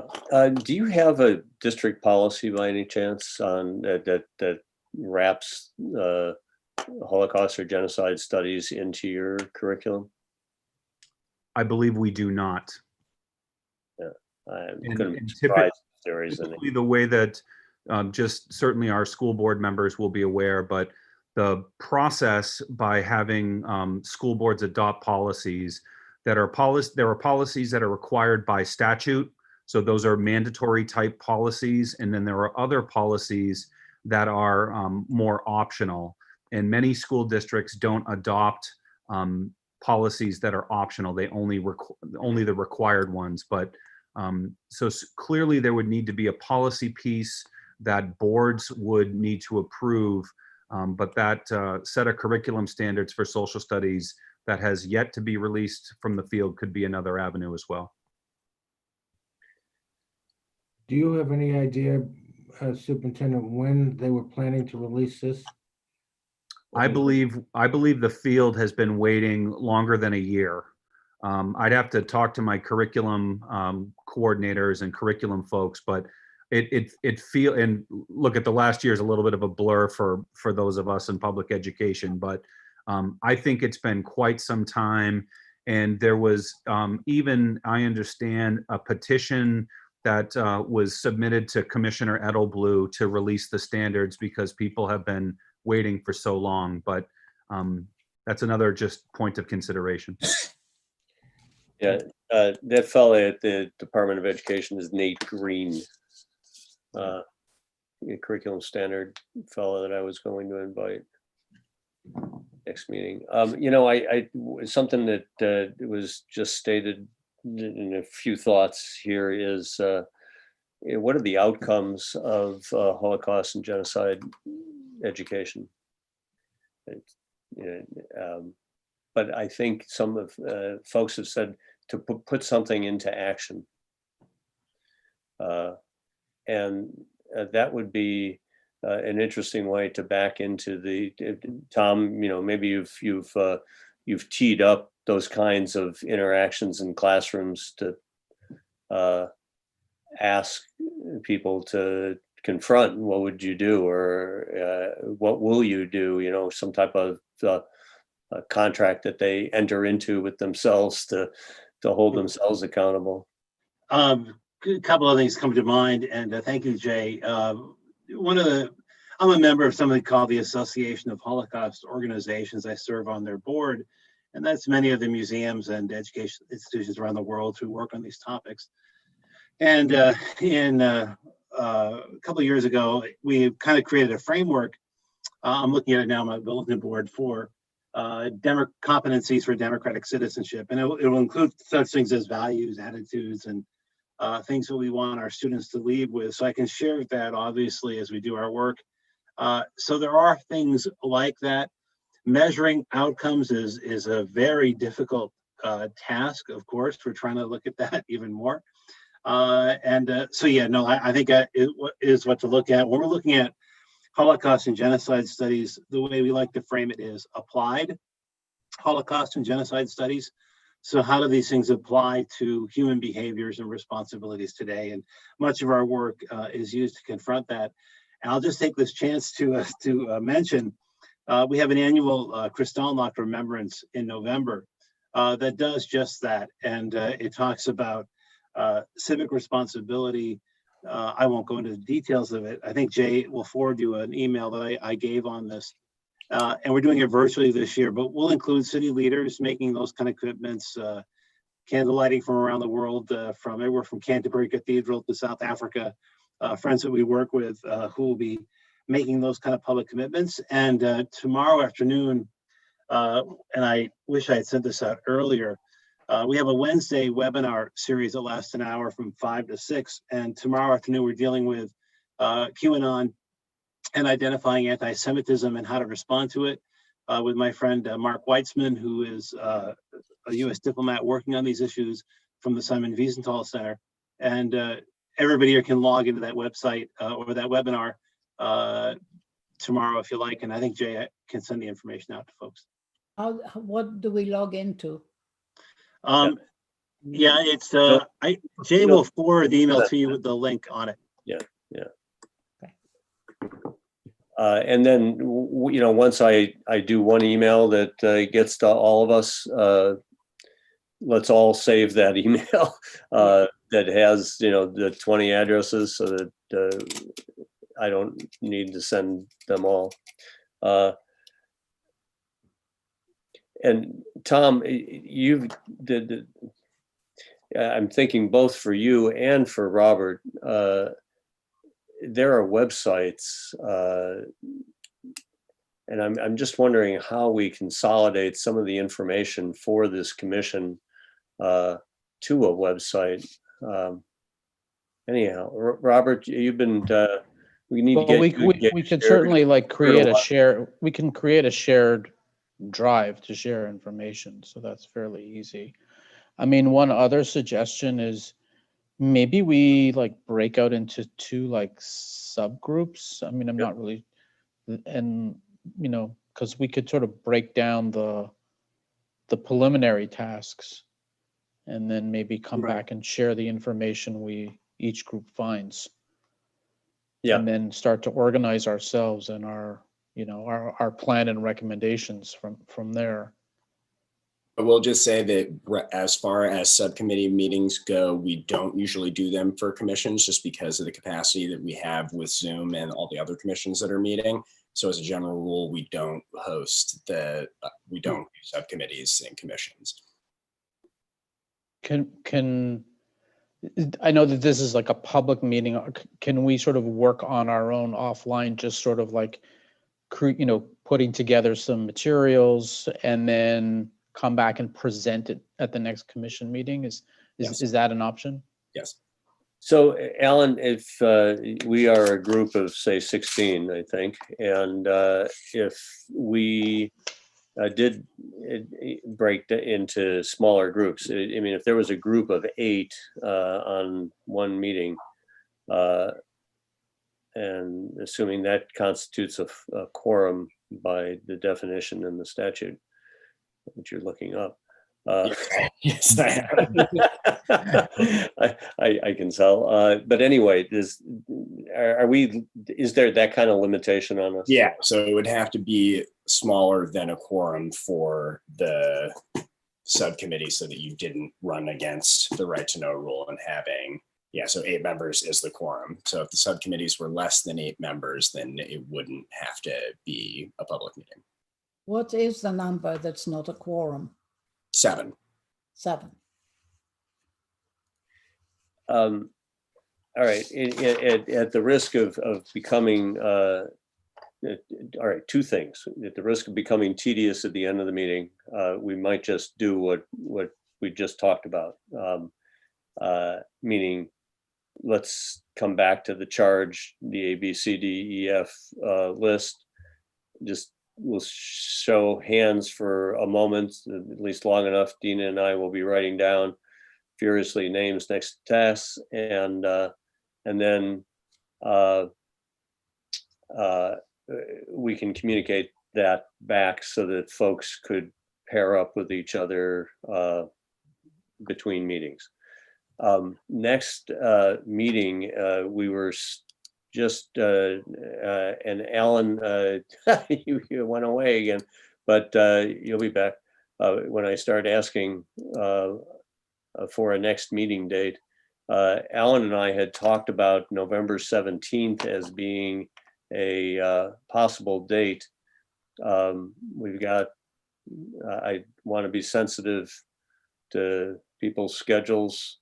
So on the 17th, we have afternoon meetings already scheduled from 1:30 on, but anything before 1:30. So we could do like a 11:30, we could do a 10 a.m., we could do an 8 a.m. Can we just, folks who feel that they've got constraints on them, what you're, I have to check my civics programming for a second. I've got some classes around that time. So. And as a teacher, so I have to get a sub to cover during the school hours. So it's easier to either do it like at the end of where the school day would be or at the beginning, instead of trying to pull myself out in the middle, because there's not a lot of empty spaces in the school for me to go to. So if we did like 8 a.m., I could get a sub for the morning section, or like today I got a sub for the afternoon section. It's just easier. I'll say that Wednesday, the 18th is completely open all day for any time that you would want. Okay, hold on. Possible day for me too, I think. But Ashley, does it make a difference if it's 1 o'clock or 3 o'clock that we'd start? I mean, 3 o'clock's after school, so that means no sub. So that's a little bit better, but I can do the 1 o'clock because I miss one period, so I can get a sub for that one period. If Curious to the other school folks. Marna, Ryan, Bishop? Yeah, the 17th, I would not be able to do anything except well before 1 o'clock. So for that, the 18th, I'm completely free. The 17th, I'm involved with a meeting from 1 until 5. I'm still looking for my calendar. Sorry. Can do the 17th, anytime. I could do 1 to 3, well, 3 to 5. 3 to 5 is what we're trying to find on the 18th. Alan, what does that look like for you? So on the 18th, it's completely open, and like the whole day we can do it. There's no commissions or committees scheduled. And on the 17th, it would either be after 3:30 p.m. or it would have to be before 1:30 p.m. because we have a 1:30 and a 3:30. Oh, sorry. So actually, we can't do it past 3:30. We have a 1:30 and a 3:30 on Tuesday, the 17th, already scheduled. Right. So it looks like the 18th is. The 18th. 18th at what time? I have a civics program that involves a judge at 1:30 p.m. And it would conclude when? By 3:30. We could do a 3:30. At 3:30 to 5:30? Yes. Okay. How does that feel for folks? That's I'm the open. 18th. Acceptable, sure. The 18th? Correct. Okay. That works for me. Works for me too. Okay. We could do the 18th. I will lock you guys in for that right now.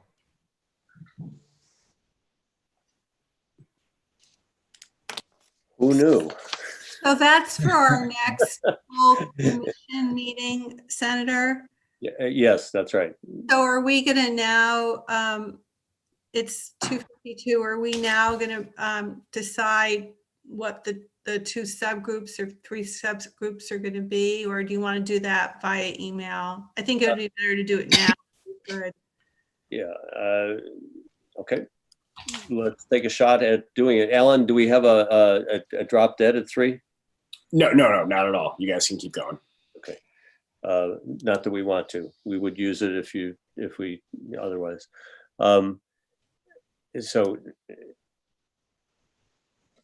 I would like to digest it a bit longer. if we're back to the charge of the, I mean, it seems that the school district policy, Representative Wolf identified that he might contact the school board association. We have the idea of a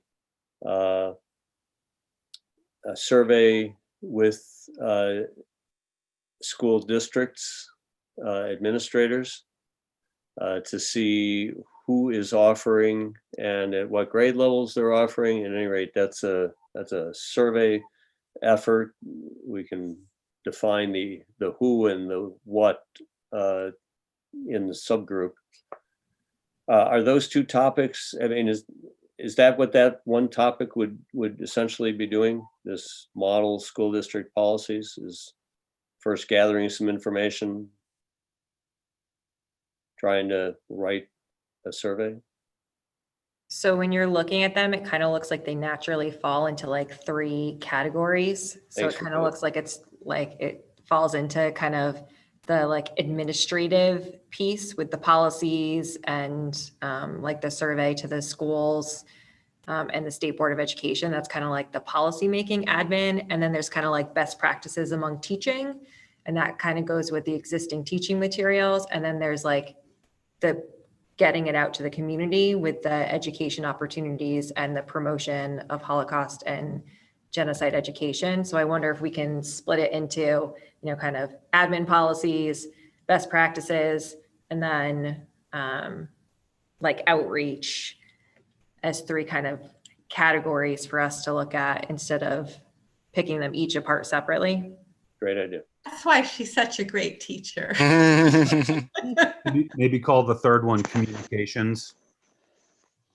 Or implementation? Well, so getting out to the communities, I think there's at least two pieces. One is getting the info out once we've created all this. But we also have an obligation under the statute to promote Holocaust Awareness Day, right? That's Yeah. like that. So that's independent of whether whether and when we come up with our policies. And then we might want to communicate what we're doing and invite people to send in their thoughts. I mean, that's a question as to whether we want to. So communication's a little bit broader than I think just getting out once we get the curriculum in place. Well, because Dina, I think that we can just, for now, to tie those two together as like one kind of. No, I agree with you. I was just commenting on what someone. Because I'm thinking about the PD that like you're putting together with Tom and myself and Jesse from Echoes and Reflections. And, there might be parents who come, there might be community members that come, there's going to be educators that come. So we could talk about the statute and talk about kind of what the state's doing. Mhm. And that kind of is like the outreach, but it's also the teacher piece at the same time. So I think just tying them together for ease of use for us. Oh, absolutely. Yep.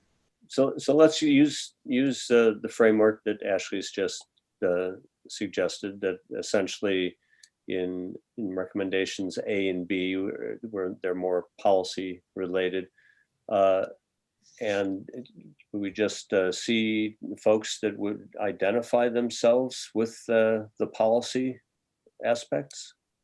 Brian and Art. Wait, Brian, Art. Can I'd be happy to help with the wording of the survey, if you would. Yep. All right. In mind. And that's about all that I would be able to do. I mean, we may need to ask others to sit in on the conversations, right? From the group. Jay, I would like to, hopefully Dan can weigh in on the issues we're going to have with state rulemaking and the state board. He has a lot more experience with this than I do, both on rulemaking and also adding topics to the New Hampshire state standards, which in itself is an issue. So I'll try to, I don't know, I can't twist his arm over the Zoom meeting, but hopefully he would help out with that. I'm putting it down, Art, so that it won't get twisted too hard. I'm not familiar very much with the DOE policy on that, but I was trying to back up to what Dina was just speaking about in the survey. Who is that survey going to go to? Is that going to all of the SAUs that Brian is going to handle? Because I mean, the question that I was going to ask to the School Boards Association does not take a survey. It takes one question to Barrett Christina. Right. Well, why don't we let the working group figure out the details of the approach? Because we're yeah, of course, we can do that. But I think Dan's got a shortcut, and I think Representative Wolf can use his familiarity with that association lead to ask that question. You should, Representative. You should do that. You should. I mean, I think on behalf of the commission, it would be good to hear if he is aware of any school district that. Yeah. So you please do that between meetings, and if Art is just volunteered you, if you don't mind helping in that subgroup, then we'll just write it down. But any of the all right, let's keep going. Best practices. This is the two charges: best practices for teaching, the appropriate hours and instruction at multiple grade levels, and identifying the teaching materials and curriculum, as well as strategies and content for providing and enhancing genocide education to students. I'm happy to work on that. And I apologize, Senator, but I have to leave at 3 o'clock. Okay, Robert, thank you. And thanks. I got you, Marna and Tom. Yep. I got you, Ashley and Rabbi.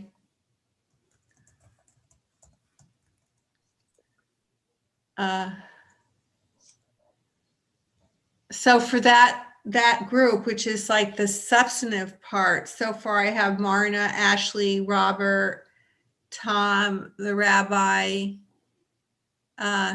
Anyone else?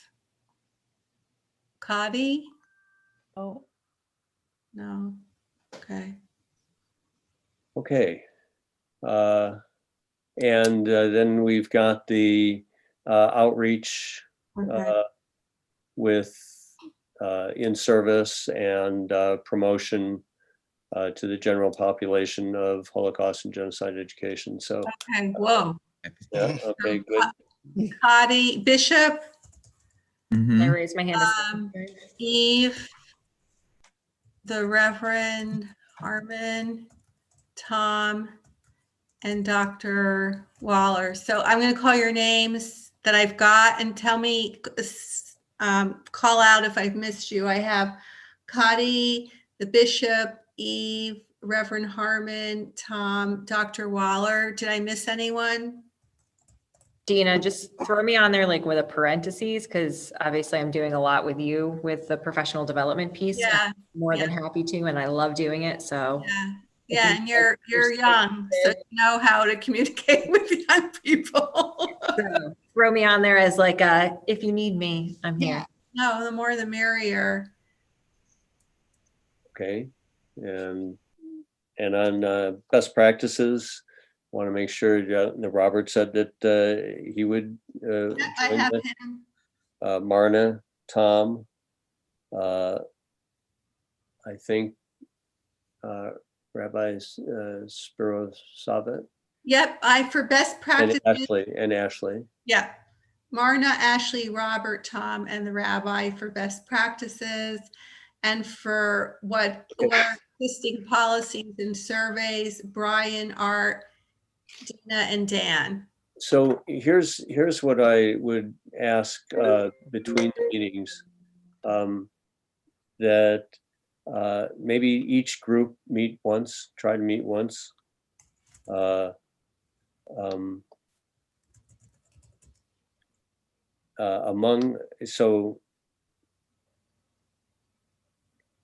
Because it's the question of how would you like to use the November 17th meeting? And that's what I want to try to lead to, and not wait until November 16th, for us to try to assemble that agenda. So if there's a presentation that one member of the group or a couple members of the group want to expound on, to try to lead us down a particular path, we'll try to spend time on each of these so that we evolve what are the next steps to them relative to the policies. I will have the person from the Department of Education present, and so we'll. Yeah. Good. So yes, that person, and so that'll help on the policies. But so I guess on the policies and thinking about the survey, Brian, do you have a Zoom capability that you might be able to get folks together with? I certainly do. And I mean, you know that for the next meeting, you're sort of bailed out because you got Nate Green coming. But you might want to advance us with here's what a survey might look like, or at least the topics that it might cover. Sure, happy to work on that with the other group, members of the group, and we'll have a draft for the next meeting. That's terrific. That's great. And then the best practices group, Tom, I don't know how much, you're on 2 groups, which is just terrific, but I don't know how much Zooming you want to do, or take lead on. Like all of us, we're Zoom animals, so you would like me to coordinate those meetings? So yeah. I'll get a list of who's on that committee. I wasn't taking notes. I'll send it to you, but there's one on best practices, and then another one on implementation. And the points with the implementation, I think, were, and I think this is, you might touch base with Jim too, but it was, how do we reach some of the communities that we otherwise don't have present with us, so that we can evolve beyond just where people have gone in the past, which is primarily on Holocaust education.